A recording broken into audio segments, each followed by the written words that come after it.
नमस्कार दोस्तों, स्वागत है आपका कौशिक एजुकेशन में। आज हम पढ़ेंगे हिंदी की शिक्षण विधियों में। टॉपिक है हिंदी शिक्षण में पाठ्य योजना के उपागम। हिंदी शिक्षण में पाठ्य योजना के मुख्यतः ये 5 उपागम है। हर्बर्ट शिक्षण उपागम, डीवी या किलपैट्रिक शिक्षण उपागम, ये मिसप्रिंट हो गया है, मॉरिसन शिक्षण उपागम, बीएस ब्लूम शिक्षण उपागम और एनसीईआरटी शिक्षण उपागम। ये मिसप्रिंट है, यहाँ पे ये है मॉरिसन।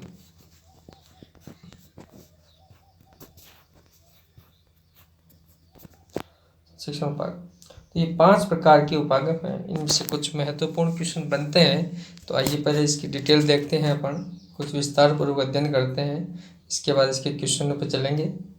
तो सबसे पहला अधिगम हम पढ़ते हैं, सबसे पहला शिक्षण उपागम है हर्बर्ट का शिक्षण उपागम। इसके जो जनक हैं वो हैं John Frederick Herbert. John Frederick Herbert को दैनिक पाठ्य योजना का जनक भी कहा जाता है और विश्व का सबसे प्राचीन उपागम हर्बर्ट शिक्षण उपागम है। सबसे पहला उपागम था और इसी के आधार पर 1961 तक पाठ्य योजनाएं बनाई जाती थी। इसके आधार पर हर्बर्ट शिक्षण उपागम के आधार पर जॉन फ्रेडरिक हर्बर्ट ने दैनिक पाठ्य योजनाओं के लिए 4 सिद्धांत प्रस्तुत किए थे, जो निम्न है: स्पष्टता का सिद्धांत, संबंधता का सिद्धांत, व्यवस्था का सिद्धांत और प्रयोग का सिद्धांत। ये दिए थे जॉन फ्रेडरिक हर्बर्ट ने दैनिक पाठ्य योजना के लिए 4 सिद्धांत। अब जॉन फ्रेडरिक हर्बर्ट के शिष्य थे 3 जीलर, उनके नाम हैं जीलर, राइन और तीसरा नाम है हर्बर्ट स्पेंसर ने इन 4 सिद्धांतों को 5 पदों में विभाजित किया।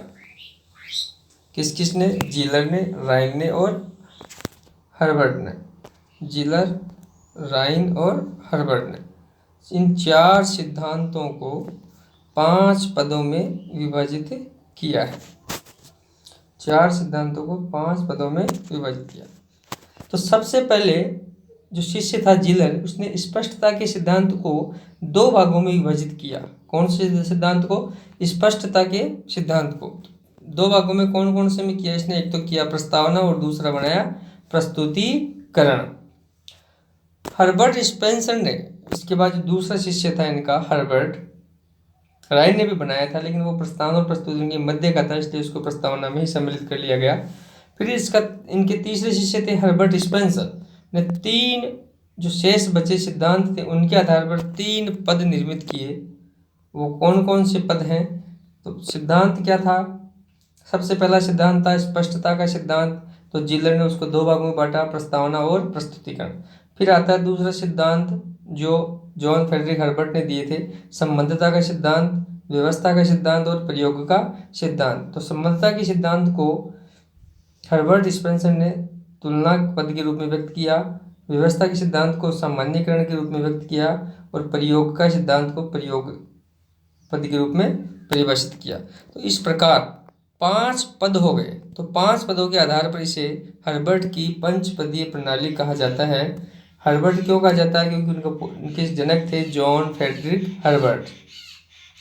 ये 5 पद निम्न हैं। कौन कौन से हैं? लगातार इनको देखें अपन: प्रस्तावना, प्रस्तुतिकरण, तुलना, सामान्यीकरण और प्रयोग।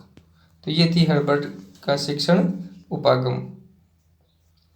दूसरे नंबर पे अपन चलते हैं जॉन डीवी किलपैट्रिक उपागम। जो जॉन डीवी के शिष्य थे किलपैट्रिक, तो विलियम, इनका पूरा नाम था विलियम हेनरी किलपैट्रिक। 1913 में इन्होंने ये दिया था और यह उपागम करके सीखने पर आधारित है, अर्थात क्रियात्मक उपागम भी इसे कहा जाता है। विशेष बात, महात्मा गांधी ने इसी उपागम के आधार पर 1937 में बुनियादी शिक्षा में दैनिक पाठ्य योजना का आरंभ किया था। मोस्ट क्वेश्चन है ये, महात्मा गांधी ने किस उपागम के आधार पर 1937 में बुनियादी शिक्षा में दैनिक पाठ्य योजना का आरंभ किया था? यह उपागम क्रियात्मक उद्देश्यों की प्राप्ति के लिए सर्वश्रेष्ठ उपागम है। ये भी मोस्ट क्वेश्चन है। क्रियात्मक उद्देश्यों की प्राप्ति के लिए सर्वश्रेष्ठ उपागम है ये कौन सा? जॉन डीवी किलपैट्रिक उपागम। यह उपागम हस्त कौशलों का विकास करता है, मतलब हस्त कौशलों की शिक्षा इस उपागम के आधार पर दी जाती है। इस उपागम के 6 पद हैं जो निम्न हैं। कौन कौन से हैं 6? परिस्थिति का निर्माण, फिर योजना का चयन, फिर योजना का निर्माण, फिर योजना का क्रियान्वयन, मूल्यांकन और लेखा जोखा। इस प्रकार ये 6 पद होते हैं किसमें? किलपैट्रिक उपागम या क्रियात्मक उपागम में। फिर चलते हैं, तीसरा उपागम है मॉरिसन उपागम। इसे चक्रीय उपागम भी कहा जाता है।